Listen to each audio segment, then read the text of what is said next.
पूर्वी राजा हा राणीच्या पोटातून जन्म घ्यायचा.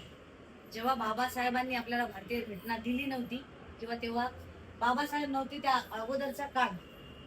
पण बाबासाहेब आल्यानंतर बाबासाहेबांनी जेव्हा भारतीय घटना लिहिली आणि 26 नोव्हेंबरला ती घटना अंमलात आली, त्यानंतर राजा हा कशातून जन्म घेते? गीताच्या स्वरूपातून आहे. स्वातंत्र्यापूर्वी राजे जन्मले राणीच्या पोटातून. अहो स्वातंत्र्यापूर्वी राजे जन्मले त्या राणीच्या पोटातून. भीमामुळे आता राजा जन्मतो मताच्या पेटीतून. भीमामुळे आता राजा जन्मतो मताच्या पेटीतून.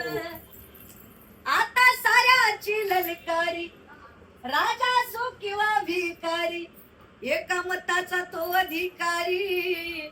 अरे जातो निवडून दरबारी आणि त्या लाल किल्ल्यावर भाषण देती.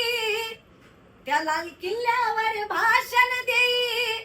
अरे या बेबीच्या देठातून. भीमामुळे आता राजा जन्मतो मताच्या पेटीतून.